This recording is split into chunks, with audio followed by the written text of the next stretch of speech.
Number 4, सहसंयोजक अथवा network ठोस।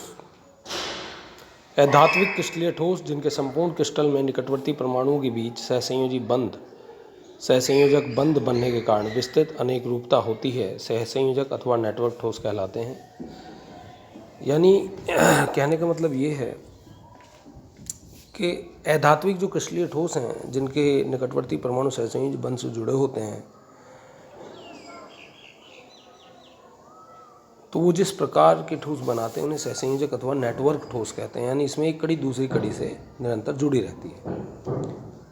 सहसंयोजक अथवा नेटवर्क ठोस को गेंट मॉलिक्यूल, गेंट माने बड़े, भी कहा जाता है। मतलब इसके जो कड़ियाँ हैं, एक कड़ी से दूसरी कड़ी आपस में जुड़ी होती है। सहसंयोजक अथवा नेटवर्क ठोस के परमाणु के बीच सहसंयोजक बंध दिशात्मक प्रकृति के होते हैं, इसलिए परमाणु अपनी स्थितियों पर अति प्रबलता से संलग्न रहते हैं। दिशात्मक प्रकृति से मतलब ये है, जैसे डायमंड है, आपने हाई स्कूल में डायमंड की संरचना पढ़ी होगी, जिसमें कार्बन टेट्राहेड्रल स्थिति में जुड़ा होता है, तो उसकी वो स्थिति यहाँ बरकरार रहती है। आगे है आपका सहसंयोजक अथवा नेटवर्क ठोस के गुण। अब इनके गुण क्या क्या हैं? अब सहसंयोजक अथवा नेटवर्क ठोस अति कठोर तथा भंगुर होते हैं। ये जो ठोस हैं ये अति कठोर और भंगुर होते हैं, और सहसंयोजक अथवा नेटवर्क ठोस का जो मेल्टिंग पॉइंट है वो भी इनकी गेंट संरचना के कारण बहुत उच्च होता है, तथा ये गलन से पूर्व विघटित भी हो सकते हैं। सहसंयोजक अथवा नेटवर्क ठोस विद्युत रोधी हैं, यानी इनमें विद्युत का प्रवाह नहीं होता है, अर्थात विद्युत का संचालन नहीं करते हैं कुछ अपवाद को छोड़कर, जैसे कि ग्रेफाइट। ग्रेफाइट इसका अपवाद है।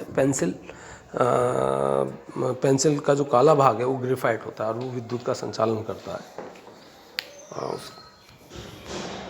डायमंड यानी हीरा तथा सिलिकॉन कार्बाइड सहसंयोजक अथवा नेटवर्क ठोस का एक विशिष्ट उदाहरण है।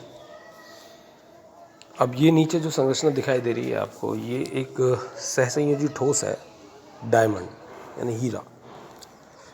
उसकी संरचना दी गई है जिसमें कार्बन टेट्राहेड्रल फॉर्म में एक दूसरे से जुड़ा हुआ है। कार्बन की टेट्राहेड्रल फॉर्म आप जानते ही होंगे।